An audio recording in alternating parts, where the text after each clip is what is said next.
আল্লাহ রাব্বুল আলামিন দুই জিনিসের সমন্বয় আপনাকে আমাকে দুনিয়াতে চালাইতেছেন। একটা হইলো বডি আর একটা হইলো রূহ।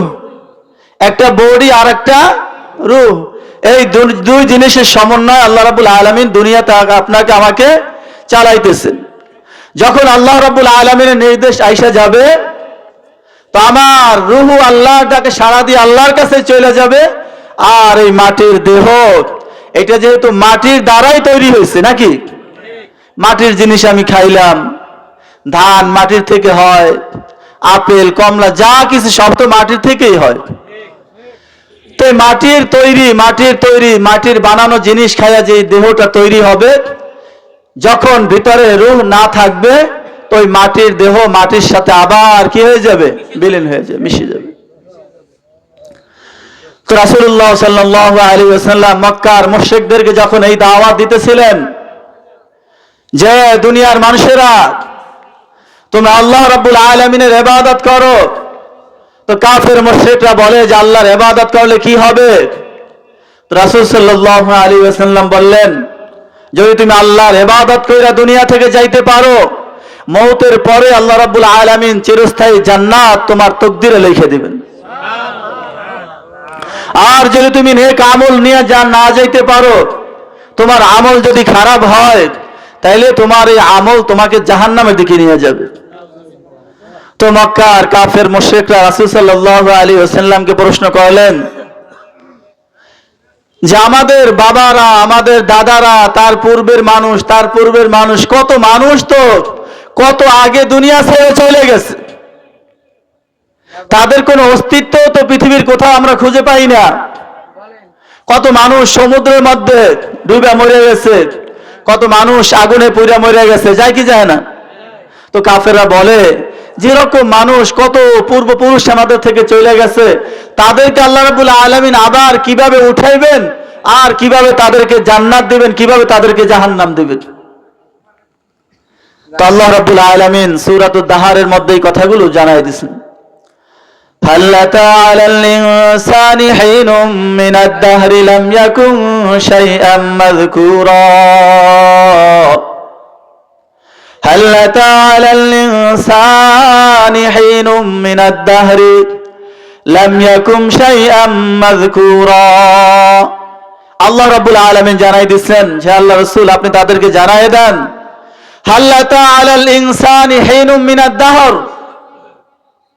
যে মানুষ তোমার উপর কি এরকম একটা সময় অতিবাহিত হয় নাই যখন তোমার কোনো অস্তিত্বই দুনিয়ার মধ্যে ছিল না?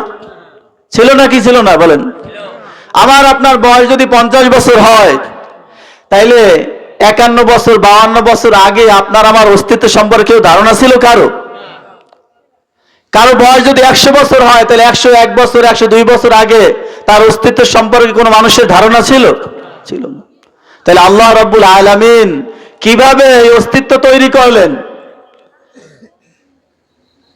তাফসীরে মারুফুল কোরআনের মধ্যে সুন্দরভাবে বুঝাই দিয়েছেন যে কোনো মানুষের হায়াত যদি 50 বছর হয়, তাহলে 51 বছর আগে তার অস্তিত্বটা কোথায় ছিল? তার অস্তিত্ব ছিল কোনো একটা পুকুরের মাছের মধ্যে, তার অস্তিত্ব ছিল কোনো একটা ক্ষেতের ধানের মধ্যে, চাউলের মধ্যে, কোনো একটা গাছের আপেলের মধ্যে, কোনো একটা সমুদ্রের মাছের মধ্যে তার অস্তিত্ব ছিল। আল্লাহ রাব্বুল আলামিন সেই সমুদ্রের মাছ তার পিতাকে খাওয়ার তৌফিক দান করছেন, ওই আপেল তার পিতার খাওয়ার তৌফিক দান করছেন। সব কিছু খাওয়ার পরে আল্লাহ রাব্বুল আলামিন সেই পিতার মধ্যে রক্তের তৈরি করছেন, সেই রক্ত থেকে আল্লাহ রাব্বুল আলামিন বীর্য তৈরি করছেন, সেখান থেকে আল্লাহ রাব্বুল আলামিন আপনার আমার অস্তিত্ব দান করছেন। তাহলে আপনার আমার অস্তিত্বটা কোথায় ছিল? বিভিন্ন জায়গায় ছড়ানো ছিটানো ছিল। আল্লাহ রাব্বুল আলামিন সব কিছু জমা করছেন, এরপর আল্লাহ রাব্বুল আলামিন আপনাকে আমাকে এই সুন্দর একটা অস্তিত্ব আল্লাহ তাআলা দান করছেন। তাহলে অস্তিত্ব যদি আল্লাহ রাব্বুল আলামিন আবার বিলীন করে দেন, তাহলে আল্লাহকে আবার বানাইতে পারবেন কি পারবেন না? আল্লাহর জন্য বানানো সহজ না কঠিন? সহজ। এই জন্য কোন একজন আল্লাহ ওয়ালা ব্যক্তি বলতেছিলেন, খাক বাদো আব আতশ বান্দা আন্দ বা মানো তো মুর্দা বা হক জিন্দা আন্দ। ও দুনিয়ার মানুষেরা, তোমার কি মনে হয় তুমি মারা যাওয়ার পরে তোমার দেহটাকে আগুনের দ্বারা জ্বালায় দেওয়া হয়েছে, তোমার দেহটা মাটির সাথে মিলে গেছে, বাতাসে তোমার দেহের অস্তিত্ব বিভিন্ন জায়গায় ছড়াইয়া দিছে। আল্লাহ রাব্বুল আলামিনের জন্য এই সবগুলোকে একত্রিত করা কোনো কঠিনই না, কারণ এই আগুন, পানি, বাতাস, মাটি সহ যা কিছু আছে সব কার বান্দা? আল্লাহর বান্দা। যখন আল্লাহ রাব্বুল আলামিন হুকুম করবে যে আগুন তোমার মধ্যে কার কার অস্তিত্ব আছে জমা করো, ও মাটি তোমার মধ্যে কার কোথায় কি অস্তিত্ব আছে জমা করো, ও পাহাড় তোমার মধ্যে কার কোন অস্তিত্ব আছে জমা করো, তো যেহেতু সবগুলো আল্লাহ রাব্বুল আলামিনের বান্দা, তো সবাই যার মধ্যে যা কিছু আছে সব কিছু আল্লাহর সামনে পেশ করে দিবেন। আল্লাহ রাব্বুল আলামিন আবার তার দেহটাকে তৈরি কইরা আবার তার মধ্যে রূহ দিয়ে দিবেন, আবার সাবেক সে আগের মতো হয়ে যায়। তো সম্মানিত হাজিরিন, বলতেছিলাম যে মাহফিলগুলো আমাদের জন্য শিক্ষণীয় নাকি ভাই? এই মাহফিল থেকে আসছি, মাহফিলে আসছি, আমরা যেন দুই চার কথা শিখে যাইতে পারি, আমরা যেন দুই চারটে কথা নিয়ে যাইতে পারি যে আজকে আমি অমুক অমুক জিনিস শিখছি। শিক্ষার শেষ নাই, শিক্ষার কি নাই? শেষ নাই। জানতে থাকতে হবে যে আমরা আসছি। আল্লাহ রাসূল সাল্লাল্লাহু আলাইহি ওয়াসাল্লাম বলছেন, মান সালাকা তারিকান ইয়ালতামিসু ফীহি ইলমান সাহালাল্লাহু লাহু বিহি তারিকান ইলাল জান্নাহ। যে ব্যক্তি মাহফিলের দিকে আসছে, কিছু নসিহত শোনার জন্য আসছে, তার দৃষ্টান্ত হইল মান সালাকা তারিকান ইয়ালতামিসু ফীহি ইলমান, যে ব্যক্তি ইলম অন্বেষণের জন্য, কিছু দ্বীনি কথা শোনার জন্য, শিক্ষার জন্য পথ চলবে, আল্লাহ রাসূল সাল্লাল্লাহু আলাইহি ওয়াসাল্লাম বলেন আমি আল্লাহ তার জন্য জান্নাতের পথ কিরকম সহজ করে দিব। তাহলে আল্লাহ রাব্বুল আলামিন আপনাকে আমাকে দ্বীনি পরিবেশে আসার তৌফিক দান করছেন, এইটাই আলামত যে আল্লাহ রাব্বুল আলামিন আপনাকে আমাকে জান্নাতে যাওয়ার পথ আল্লাহ রাব্বুল আলামিন দেখাই দেবেন। সুবহানাল্লাহ। এই জন্য সম্মানিত হাজিরিন, এই মাহফিলগুলো আমাদের জন্য শিক্ষণীয়। মাহফিলে আসছি, আমি দুই চার কথা শুনছি, যদি আমি আমল না করি তাহলে কি আমার পরিপূর্ণ হক আদায় হবে? পরিপূর্ণ ফায়দাকে আমি অর্জন করতে পারবো? ডাক্তারের কাছে গেলেন,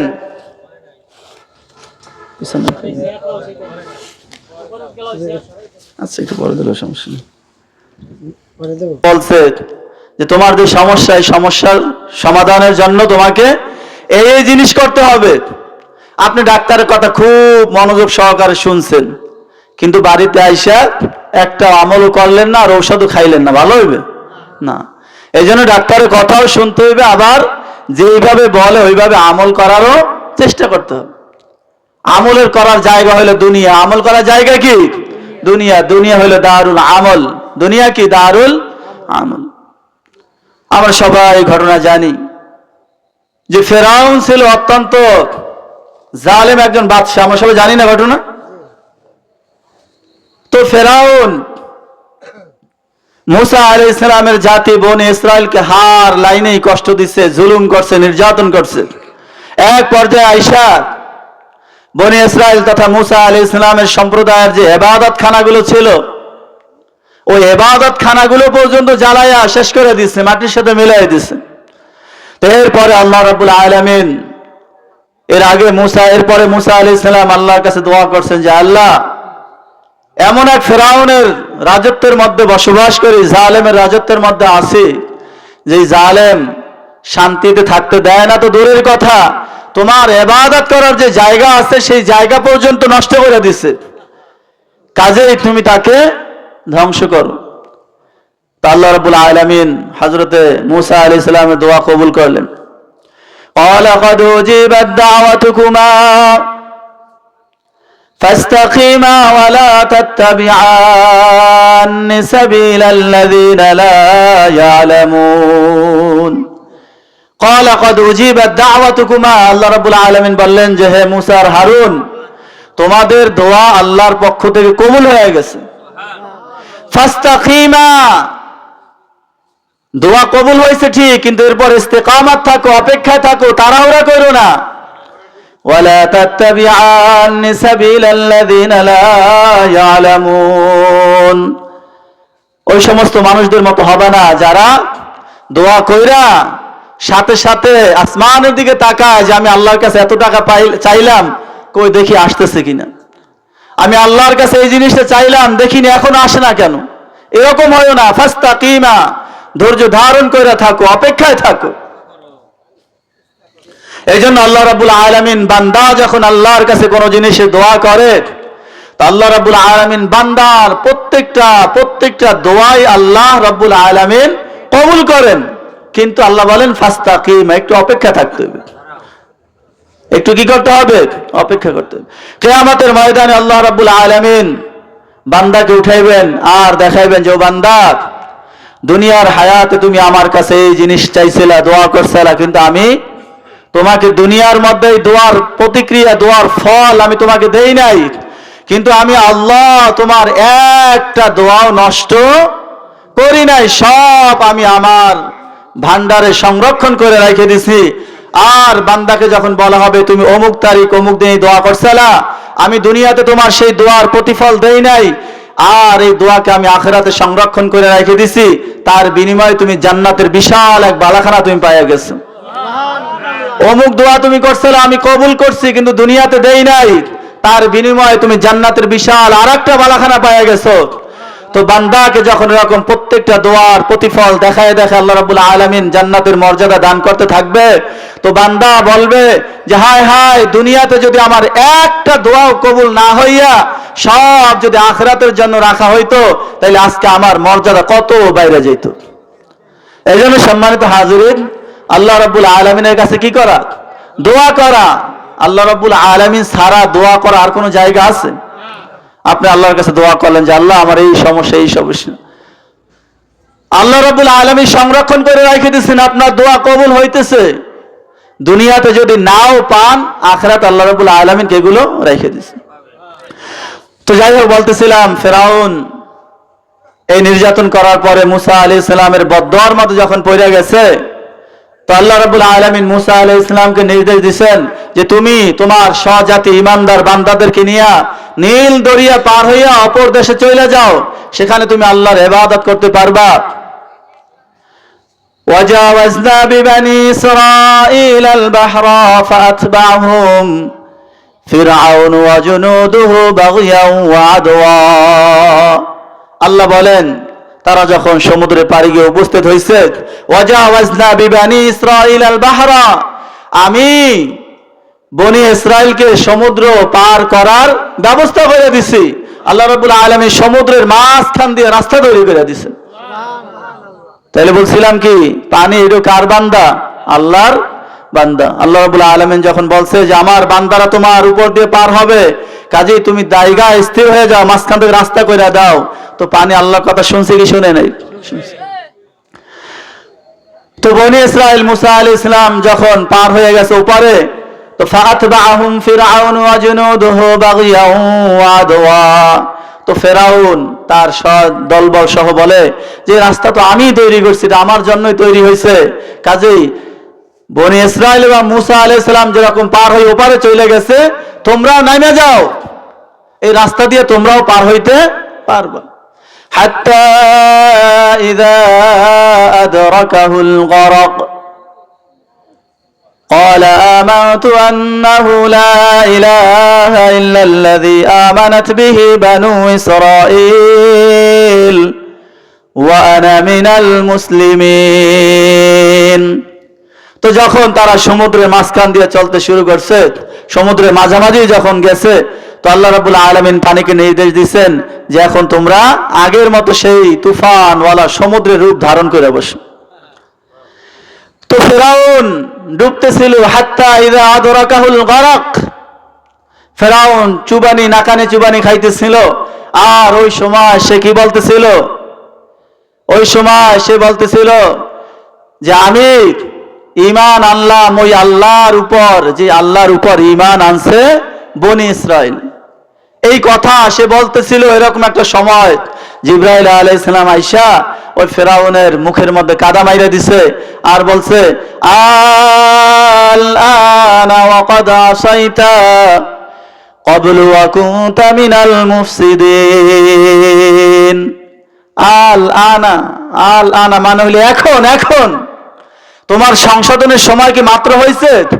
ওয়া কুনতা মিনাল মুফসিদিন, অথচ সারাটা জীবন ভৈরা যত আকাম কুকাম অকাজ সব কইরা বেড়াইছো, আর এখন মৌতের সময় বুঝি তোমার ঈমান আনার সময় হয়েছে?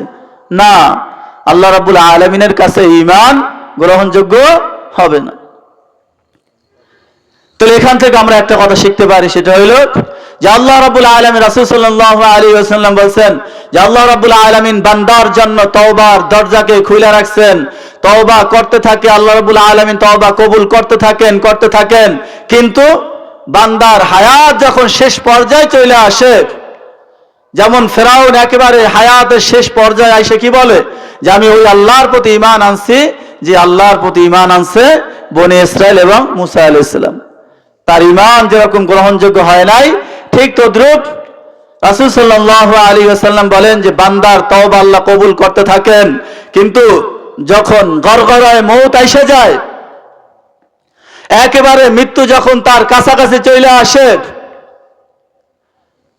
যখন ফেরেশতাদের সাথে তার একটা মোলাকাত হয়ে যায়, দর্শন হয়ে যায়, মালাকুল মউত তার সামনে যখন আইসা যায়, ওই সময় যদি সে তওবা করে তার এই তওবা কবুল হয় না। কারণ কি? কারণ হলো দুনিয়া হইলো দারুল আমাল। দুনিয়াতে যদি তুমি তওবা করো সেই তওবা আল্লাহ কবুল করবেন, কিন্তু গড়গড়ায় মউত যখন মউত কণ্ঠনালীতে চলে আসছে, ওই সময় সেটা তো আর দারুল আমল না, বরং সেটা হলো দারুল আখিরা, সেটা আখিরাতের আমল, সেটি কি আখিরাতের সময়।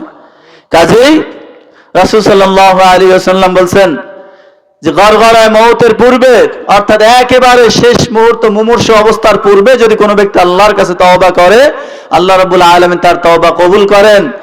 আর কোন ব্যক্তি যদি দুনিয়ার হায়াত একেবারে শেষ মউত আইসা পড়ছে কণ্ঠনালীতে, ফেরেশতাদের সাথে তার মোলাকাত হয়ে গেছে, পরকালের পর্দা তার জন্য উদ্ভাসিত হয়ে গেছে, ওই সময় যদি সে তওবা করে তার এই তওবা আল্লাহ কবুল করেন।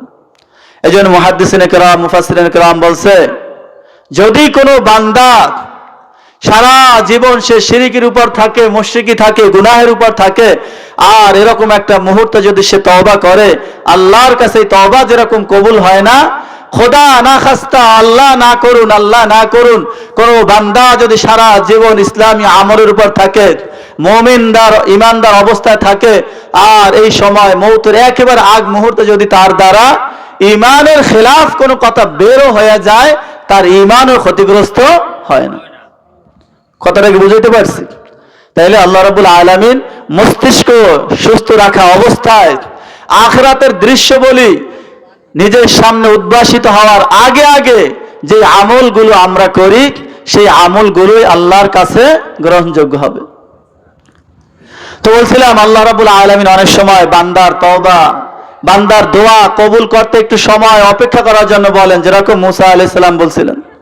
আমরা সবাই ইউসুফ আলাইহিস সালামের ঘটনা জানি যে ইউসুফ আলাইহিস সালাম যখন হারায়া গেছিলেন, দীর্ঘ 40 বছর পর্যন্ত, কত বছর? 40 বছর পর্যন্ত আল্লাহর নবী ইয়াকুব আলাইহিস সালাম সন্তানের জন্য কাঁদছেন। সন্তানের জন্য কি করছেন? কাঁদছেন। কেমন কান্দা কাঁদছেন যে ওনার চক্ষু পর্যন্ত সাদা হয়ে গেছে, অন্ধ হয়ে গেছে, চক্ষু পর্যন্ত অন্ধ হয়ে গেছে, এই পরিমাণ কাঁদছেন আল্লাহর কাছে সন্তানের জন্য। তা আল্লাহ রাব্বুল আলামিন ওনার দোয়াও তো কবুল করছেন, কিন্তু ফলাফল দিয়েছেন কবে? 40 বছর পরে। উনি যখন চাইছেন যে আল্লাহ আমার সন্তানকে ফিরাইয়া দেন, যদি সাথে সাথে ফিরাইয়া দিতেন তাহলে হয়তো ইউসুফ আলাইহিস সালাম বড় বাদশা হয়েছেন, আজিজে মিশর হয়েছেন, এই পর্যন্ত যাইতে নাও পারতেন। আল্লাহ রাব্বুল আলামিন ওনাকে সেই বাদশা বানাইয়া তারপর ওনার পিতার কাছে ফেরত দিয়ে দিয়েছেন। লাভ হয়েছে না লস হয়েছে? লাভ হয়েছে। বাদশা হওয়ার পরে আল্লাহ ফিরাই দিয়েছেন। তো তাফসীরে মারিফুল কোরআনের মধ্যে লিখছেন যে আল্লাহ রাব্বুল আলামিন আল্লাহর বিখ্যাত একজন নবী ইয়াকুব আলাইহিস সালাম, ওনাকে আল্লাহ রাব্বুল আলামিন দীর্ঘ 40 বছর পর্যন্ত কেন এরকম বিশাল এক পরীক্ষা আল্লাহ রাব্বুল আলামিন নিছেন? অনেক রিওয়ায়াতের মধ্যে আসছে যে হযরতে ইয়াকুব আলাইহিস সালাম তাহাজ্জুদ নামাজ পড়তেছিলেন। কিসের নামাজ? তাহাজ্জুদ নামাজ পড়তেছিলেন। আর ইউসুফ আলাইহিস সালাম ছোট বাচ্চা, ওনার সামনেই ঘুমানো ছিল। তো ইউসুফ আলাইহিস সালাম ঘুমের অবস্থায় যখন নাক ডেকে উঠছেন, একটু ঘুমানোর শব্দ হয়েছে, তো ইয়াকুব আলাইহিস সালাম নামাজ থাকা অবস্থায় ওনার সন্তানের দিকে খেয়াল করছেন। আবার দ্বিতীয়বার ইউসুফ আলাইহিস সালাম যখন নাক দিয়ে শব্দ করছে, নাকের একটা ঘুমানোর শব্দ হয়েছে, তো ইয়াকুব আলাইহিস সালাম নামাজের মধ্যে আবার সন্তানের দিকে মনোযোগ চলে গেছে, সন্তানের দিকে তাকাইছেন। তৃতীয়বার আবার একই অবস্থা, সন্তানের আওয়াজের পরে মনোযোগ সন্তানের দিকে গেছে, সন্তানের দিকে তাকাইছে। তো আল্লাহ রাব্বুল আলামিন ফেরেশতাদেরকে বললেন যে হে ফেরেশতারা, আমার একজন বন্ধু, বিশ্বস্ত বন্ধু ইয়াকুব আলাইহিস সালাম, ইয়াকুব, সে নামাজরত অবস্থা আমার দিকে মনোযোগ না দিয়া সে তার সন্তানের দিকে তাকাইছে, সন্তানের দিকে তার দৃষ্টি দিছে। তোমরা সাক্ষী রাখো, আমি এই কারণে তাকে আমি কঠিন থেকে কঠিন পরীক্ষা তাকে ফেলাইব।